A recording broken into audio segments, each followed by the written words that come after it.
नमस्कार, जय हिंद दोस्तों। AB प्लस स्टडी में आपका स्वागत है। दोस्तों, आज चर्चा का विषय चीन और ताइवान के मध्य बढ़ते तनाव को लेकर है। दरअसल पिछले कई सालों से चीन ने ताइवान के आसपास मिलिट्री मूवमेंट को तेज कर दिया है। आए दिन ताइवान के नज़दीकी समुद्री क्षेत्र और हवाई इलाकों में चीन अपने वारशिप, प्लेन, जहाज और मिसाइलों से परीक्षण करता रहता है। ताइवान पर चीन क्यों कब्जा करना चाहता है? क्या चीन जंग करने की स्थिति में है? और इस पर भारत का क्या रुख है? और साथ ही साथ विश्व तथा अमेरिका का क्या रुख है? इसे जानने की कोशिश करते हैं। तो सवाल पहला यह है कि जिनपिंग ने ताइवान को लेकर ऐसा क्यों कहा कि वह चीन का हिस्सा बनाकर ही छोड़ेंगे? इसके क्या मायने हैं?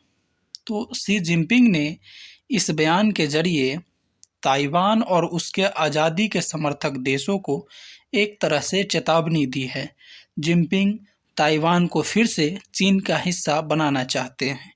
विदेश मामलों के जानकार का मानना है कि कोरोना के बाद चीन की इकोनॉमी में भारी गिरावट हुई है। बढ़ती जनसंख्या और कम होते हुए रिसोर्सेज को कंट्रोल करना चीन के लिए सबसे ज़्यादा ज़रूरी है। इसलिए जिनपिंग ताइवान के मुद्दों को हवा देकर जनता का ध्यान भटका रहे हैं। अगला सवाल यह उठता है कि जिनपिंग ने ताइवान पर कब्जे करने की बात अभी ही क्यों की? तो इसके पीछे कारण यह है कि चीन ने 2027 तक ताइवान पर कब्जा करने की प्लानिंग की है। इस वजह से जिनपिंग ने अपने बयान से अमेरिका को भी चेतावनी दी है। दरअसल 20 जनवरी को डोनाल्ड ट्रंप अमेरिका के राष्ट्रपति पद के रूप में शपथ लेने वाले। अभी तक अमेरिका ताइवान की मदद करते आ रहा है, लेकिन जिनपिंग चाहते हैं कि अब ट्रंप के राष्ट्रपति बनने के बाद ताइवान को मदद न मिले। अक्टूबर 2024 में अमेरिका, भारत, ऑस्ट्रेलिया, जापान ने हिंद महासागर में क्वाड ग्रुप का मालाबार युद्धाभ्यास भी किया था। इसके जरिए क्वाड देशों ने चीन के सामने शक्ति प्रदर्शन किया था और उसे पीछे हटने का मैसेज भी दिया था। इसके जवाब में चीन ने भी रूस के साथ मिलकर दक्षिण चीन सागर में युद्धाभ्यास किया था। दरअसल क्वाड के बढ़ते दबदबे को चीन कम करना चाहता है। अब ये सवाल उठता है कि क्या ताइवान पर चीन कब्जा करना क्यों चाहता है? तो दरअसल चीन ताइवान को अपना अभिन्न हिस्सा मानता है, लेकिन चीन असल में ताइवान पर कब्जा करके पश्चिमी प्रशांत महासागर के इलाकों में अपना दबदबा बनाना चाहता है। ताइवान खुद को एक स्वतंत्र देश मानता है, जिसकी अपनी संविधान है और लोगों की चुनी हुई सरकार है। करीब 36.1 हजार वर्ग किलोमीटर के क्षेत्रफल में फैला ताइवान की आबादी 2.3 करोड़ है। यह दुनिया की 21वीं सबसे बड़ी इकोनॉमी वाला देश है, जहां दुनिया की 68% सेमीकंडक्टर चिप बनती है। अकेले ताइवान की सेमीकंडक्टर मैन्युफैक्चरिंग कंपनी दुनिया की आधा से ज़्यादा सेमीकंडक्टर चिप बनाती है। अब अगली सवाल यह है कि क्या मौजूदा स्थिति में ताइवान पर कब्जे के लिए चीन जंग का ऐलान कर सकता है? तो इसका जवाब यह है कि चीन मौजूदा समय में ताइवान पर हमला नहीं कर सकता, क्योंकि चीन की इकोनॉमी बुरी तरह से बिगड़ी हुई है। ऐसे में अगर जंग का ऐलान होता है तो दुनिया के देश चीन के खिलाफ हो जाएंगे। इससे चीन की इकोनॉमी भी बुरी तरह से खराब हो जाएगी। चीन अपनी नेवी को ताइवान के पास तैनात कर सिर्फ उन्हें डरा रहा है, लेकिन जंग का ऐलान नहीं कर सकता। महज ताइवान पर कब्जा करना चीन के लिए कोई बड़ी बात ही नहीं है। कुछ ही दिनों में यह काम कर सकता है, लेकिन चीन युद्ध जैसी हालात नहीं चाहता है।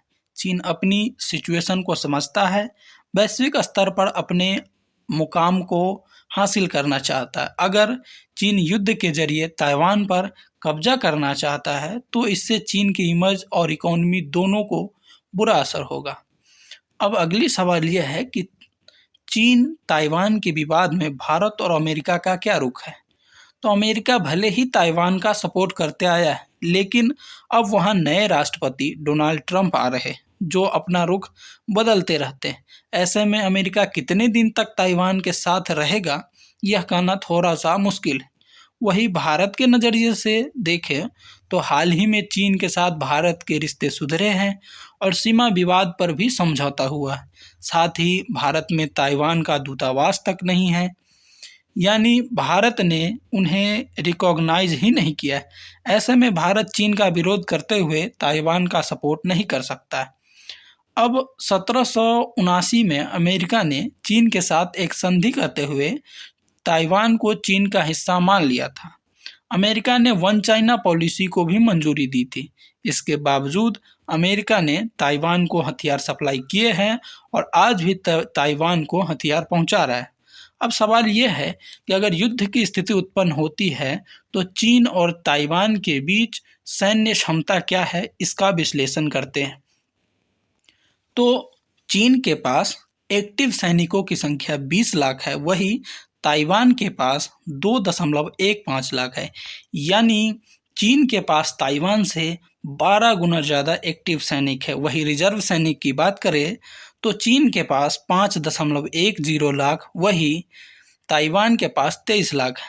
फाइटर जेट की बात करें तो चीन के पास 1207 और ताइवान के पास 286 है। वही हेलीकॉप्टर की बात करें तो चीन के पास 913 और ताइवान के पास 236 है। वही अटैक हेलीकॉप्टर की बात करें तो चीन के पास 281 और ताइवान के पास 91 है। वही टैंक की बात करें तो चीन के पास 5000 और ताइवान के पास 1010 है। बख्तरबंद गाड़ियाँ की बात करें तो चीन के पास 35,000, वही ताइवान के पास 3472 है। वही स्वचालित तोपखाना यानी ऑटोमेटिक मशीन गन की बात करें तो चीन के पास 3850, वही ताइवान के पास 300 है। वही सबमरीन की बात करें तो चीन के पास 60 और ताइवान के पास केवल 4 है। और एयरपोर्ट की बात करें तो चीन के पास 507 एयरपोर्ट है, वही ताइवान के पास 37 है। इस तरह से यह कहा जा सकता है कि चीन की शक्ति ताइवान से कहीं न कहीं 3 या 4 गुनी ज़्यादा पावरफुल है। तो आज के वीडियो में इतना ही। कैसा लगा आप लोग ज़रूर कमेंट करके बताइएगा। Thank you very much.